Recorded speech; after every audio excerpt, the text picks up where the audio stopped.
अस्सलाम वालेकुम and welcome back to the vlog. मैं उम्मीद करता हूँ आप सब खैर खैरियत से होंगे, तबीयत से ठीक होगी। आज का व्लॉग बहुत ही ज़्यादा इंटरेस्टिंग होने वाला है क्योंकि आज मैं अप्लाई करने जा रहा हूँ यूके का वीज़ा। मेरी कुछ मीटिंग स्केड्यूल हैं यूके के अंदर, मुझे उसके लिए वीज़ा अप्लाई करना है, तो जल्दी से चलते हैं। मेरी 10:30 बजे की अपॉइंटमेंट है VFS में, जो कि गंगाराम हॉस्पिटल के बिल्कुल सामने है। विदाउट टाइम वेस्ट किए जल्दी से चलते हैं। बिस्मिल्लाहिर्रहमानिर्रहीम। यूके वीज़ा की मुझे दो चीज़ें बहुत ज़्यादा पसंद हैं। एक तो ये कि वो 6 मंथ का मल्टी एंट्री वीज़ा देते हैं आपको, ये स्टैंडर्ड है फॉर द फर्स्ट कैटेगरी। इससे ज़्यादा ड्यूरेशन का भी आपको मिल जाता है, बट मिनिमम 6 मंथ का वो देते हैं और उसकी फ़ीस 50,000 समथिंग रुपीज़ है। और जो दूसरी अच्छी बात है वो इनका प्रोसेस है, बहुत ही सिंपल और स्ट्रेट फॉरवर्ड इनका प्रोसेस है। आप ऑनलाइन सारी चीज़ें अप्लाई करें, ऑनलाइन एप्लीकेशन फिल करें, इनके डॉक्यूमेंट्स जो होते हैं वो आपने पोर्टल के ऊपर अपलोड करने हैं। पेमेंट भी ऑनलाइन होती है क्रेडिट या डेबिट कार्ड से। बहुत ही सिंपल प्रोसेस है, कोई फाइल बनाने की ज़रूरत नहीं है, प्रिंट आउट लेने की ज़रूरत नहीं है। सारे डॉक्यूमेंट्स आपके कंप्यूटर पे होने चाहिए आपके पास। अगर मैं वीज़ा सक्सेस की बात करूं तो यूके वीज़ा के अंदर सबसे इंपॉर्टेंट चीज़ है आपकी बैंक स्टेटमेंट। अगर तो आपकी बैंक स्टेटमेंट आपके ट्रैवल को सपोर्ट नहीं कर रही तो चांसेस बहुत हाई हैं कि आपका वीज़ा रिजेक्ट हो जाएगा। आपने मेक श्योर करना है कि अपनी जो बैंक स्टेटमेंट है वो फैक्चुअल लगाएं, वो फंड्स जो हैं वो जेन्युइन होने चाहिए। ऐसा नहीं कि आपने किसी दोस्त यार से पैसे ले लिए ट्रैवल करने से 2-3 महीने पहले, वीज़ा अप्लाई करने से 2-3 महीने पहले, और आपने फिर जाके वीज़ा अप्लाई कर दिया है। जो एम्बेसी है वो बड़ा बारीकी से देखती है आपकी बैंक स्टेटमेंट को। कहीं ऐसा तो नहीं है एकदम से पैसे आ गए, तो वो एक फ्लो दिखना चाहिए आपकी बैंक स्टेटमेंट में। मैं इसी ब्लॉग के अंदर आपके साथ डिटेल चीज़ें शेयर करूँगा, डॉक्यूमेंट्स की रिक्वायरमेंट क्या क्या है और किस तरह से आपने अप्लाई करना है, वेबसाइट क्या है, एप्लीकेशन फॉर्म को किस तरह से फिल करना है। अगर तो आपको ये वीडियो पसंद आ रही है और अभी तक आप इस वीडियो को देख रहे हैं तो इसको लाइक कीजिए, चैनल को सब्सक्राइब कीजिए और नीचे कमेंट कीजिए। अभी चलते हैं वीज़ा अप्लाई करने।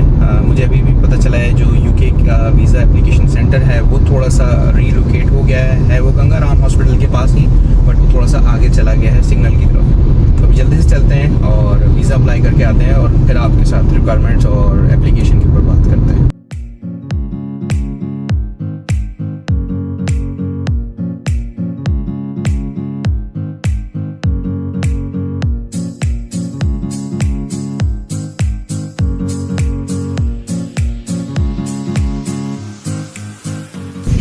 तो हम पहुंच गए हैं और ये न्यू लोकेशन है यूके वीज़ा एप्लीकेशन सेंटर की। हम गाड़ी को पार्क करते हैं और फिर जो है वो अंदर चलते हैं। जैसे आप थोड़ा सा आगे जाएंगे यहीं पे एक डेडिकेटेड पार्किंग एरिया है, तो आप यहाँ कार पार्क कर सकते हैं।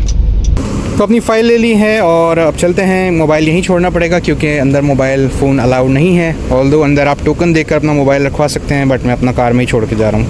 2 hours later. अल्हम्दुलिल्लाह वीज़ा अप्लाई करके आ गया हूँ। मुझे तकरीबन 1.5 घंटा लग गया है यहाँ पे। मैं 10:30 बजे फिक्स पहुँच गया था और इस वक्त दोपहर के 12 बज रहे हैं। आज पूरे पाकिस्तान में इंटरनेट डाउन है, बट एप्लीकेशन सबमिट हो गई, which is a good thing. अब चलते हैं ऑफिस और ऑफिस का काम निपटाते हैं और फिर आपके साथ डिटेल शेयर करते हैं वीज़ा एप्लीकेशन के बारे में।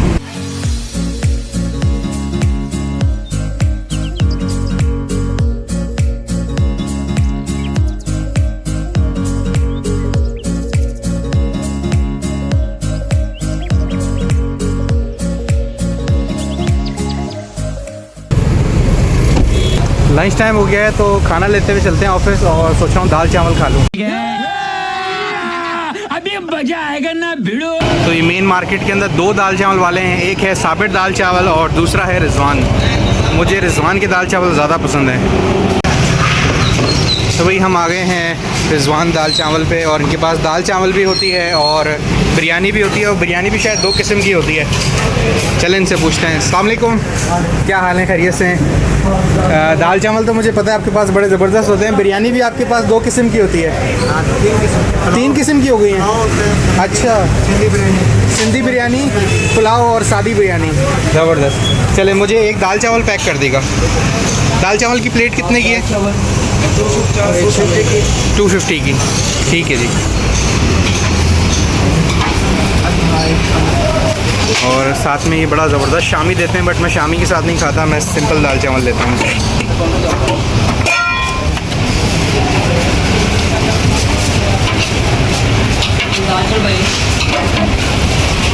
दाल ले ली है, अब चलते हैं office. A few minutes later. तो ये आ गया है हमारा दाल चावल, और रिजवान की जो दाल है वो बहुत ही एरोमेटिक होती है। आई डोंट नो ये कौन सा मसाला डालते हैं, ये बहुत ही खुशबू वाली दाल होती है, बहुत मज़े की। और इनके राइस भी बहुत ज़बरदस्त होते हैं। अब खाना खाते हैं और फिर आपसे मिलते हैं थोड़ी देर में। 2 hours later.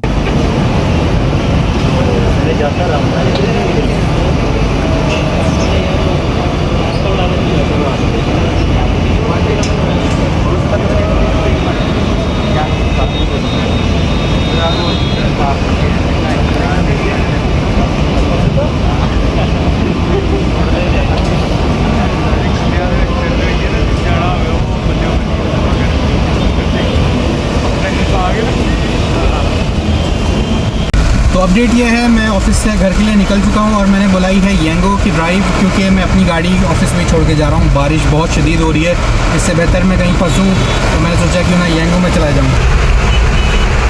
अचानक से ही बहुत शदीद बारिश शुरू हो गई है। दोपहर तक बहुत तेज़ धूप थी, पता नहीं कहाँ से बादल आए हैं और इतनी शदीद बारिश हो रही है कि कुछ नज़र भी नहीं आ रहा है।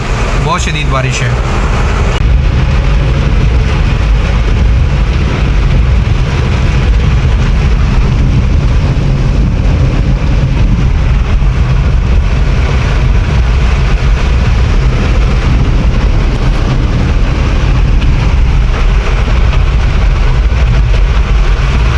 One hour later. तो आइए अब मैं आपके साथ शेयर करता हूँ वीज़ा एप्लीकेशन प्रोसेस। मैं यहाँ पे ये बताता चलूँ, ये कोई वीज़ा एडवाइस या वीज़ा कंसल्टेंसी नहीं है इस वीडियो के थ्रू। मैं सिर्फ और सिर्फ अपना एक्सपीरियंस शेयर कर रहा हूँ कि मैंने किस तरह से अप्लाई किया और क्या स्टेप्स इन्वॉल्व होते हैं यूके की वीज़ा एप्लीकेशन में, कौन से डॉक्यूमेंट्स रिक्वायर्ड होते हैं, कितनी फ़ीस होती है। आपने जब वीज़ा अप्लाई करना है, आपने बड़ा केयरफुल होकर अपने डॉक्यूमेंट्स को प्रिपेयर करना है, उसको अप्लाई करना है, क्योंकि आपका सिनेरियो डिफरेंट होगा मेरे सिनेरियो से, मेरी इन्फॉर्मेशन डिफरेंट होगी आपकी इन्फॉर्मेशन से। इसके अंदर बड़ी बारीकी से आपने अपनी इन्फॉर्मेशन को पुट करना होता है। आपने आ जाना है www.gov.uk पे, और इसमें आके आपने बॉटम पे आ जाना है वीज़ा एंड इमिग्रेशन पे। इस पर आप क्लिक कर दें। उसके बाद जब आप इस पे आएंगे तो मल्टीपल ऑप्शंस आपके सामने यहाँ पे होंगे, जिसमें है visit the UK. This is for visiting UK for business, short stay up to 6 month और एयरपोर्ट ट्रांजिट वीज़ा। अगर आप टूरिज़्म के लिए जा रहे हैं, हॉलीडेज़ के लिए जा रहे हैं, तो ये ऑप्शन आप सिलेक्ट कर सकते हैं। अगर आप किसी और कंट्री जा रहे हैं और यूके में ट्रांजिट करना चाह रहे हैं तो तब भी आपको यही वीज़ा लेना पड़ेगा। अगर आप स्किल्ड वर्कर हैं और काम की नीयत से यूके जाना चाह रहे हैं तो आपको वर्क इन द यूके वाले ऑप्शन पे सिलेक्ट करना होगा।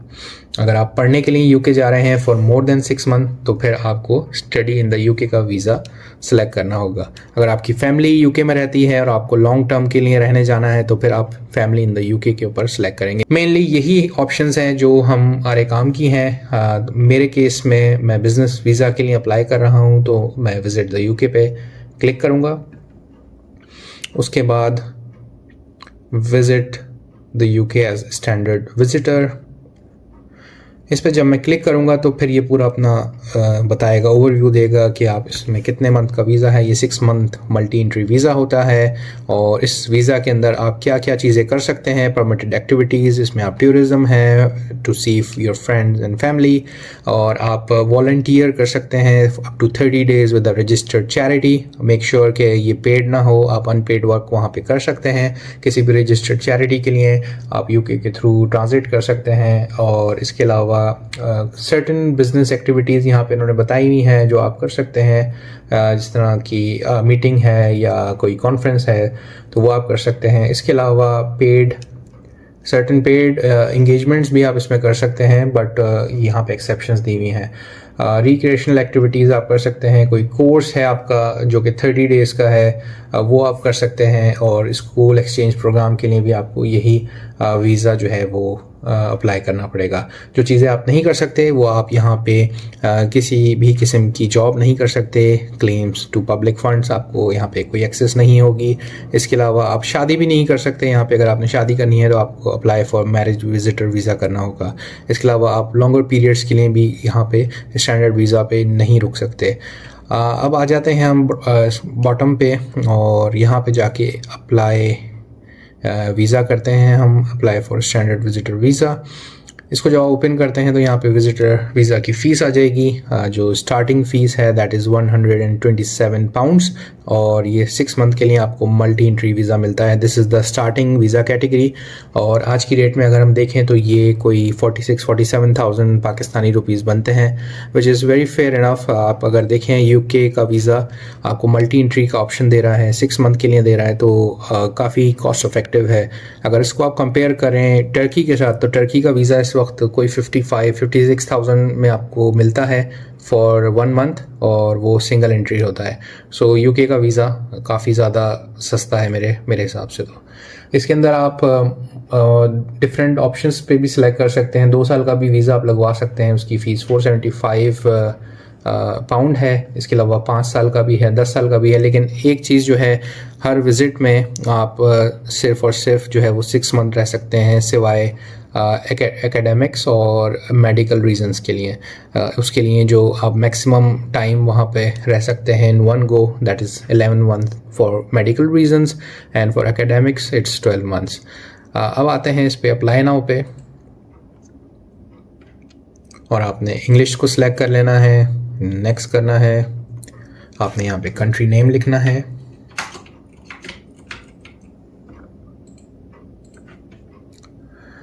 अब यहाँ पे आपने देखना है कि VAC लोकेशन कौन सी है। आपने find a visa application centre पे क्लिक करना है।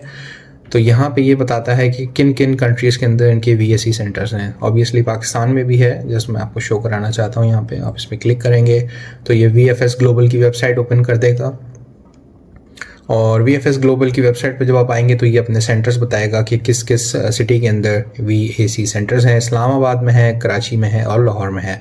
ये मंडे से फ्राइडे ओपन होते हैं, सुबह 8 बजे ये ओपन हो जाते हैं और शाम में 5 बजे ये बंद हो जाते हैं। लेकिन जो वीज़ा एप्लीकेशन टाइम है वो इनका फर्स्ट हाफ में ही होता है। आई थिंक 11-12 बजे तक ये वीज़ा एप्लीकेशन सबमिशन के लिए ले रहे होते हैं, उसके बाद से कलेक्शन का टाइम स्टार्ट हो जाता है। यूके के लिए आप किसी भी टाइम कलेक्ट कर सकते हैं। मैंने लास्ट टाइम जब कलेक्ट किया था तो मॉर्निंग टाइम में ही किया था।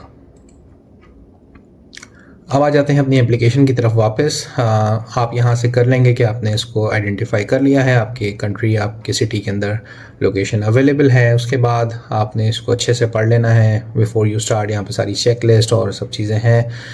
स्टार्ट नाउ पे क्लिक कर दें। उसके बाद आपने यहाँ पे ईमेल एड्रेस डालना है, आपका जो रजिस्टर्ड ईमेल एड्रेस है। मैं यहाँ पे फर्जी डाल देता हूँ कोई,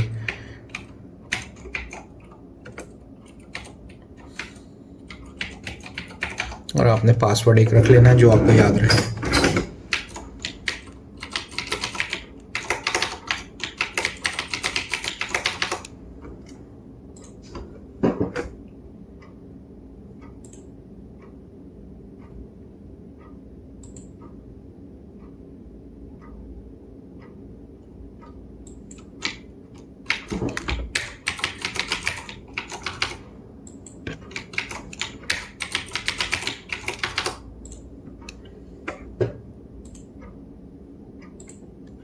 उसके बाद आपने आ जाना है नेक्स्ट पे, और ये पूछेगा आपसे who does this email belong to.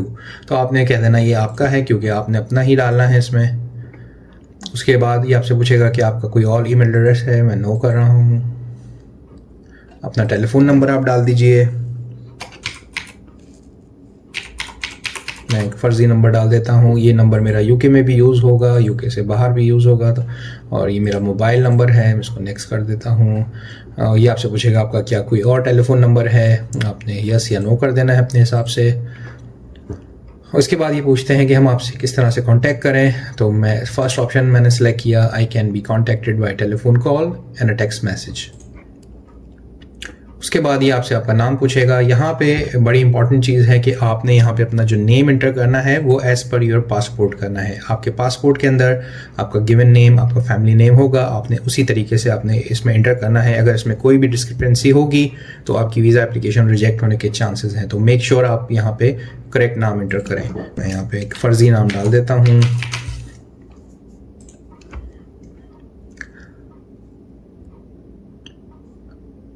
इसके अलावा ये आपसे पूछ रहे हैं कि इस नाम के अलावा क्या आपको किसी और नाम से भी जाना जाता है, तो आप इसको नो कर दें, क्योंकि आप पासपोर्ट का नाम डाल रहे हैं। इधर आने के बाद अपना आपने जेंडर बता देना है, अपना मैरिटल स्टेटस बता देना है,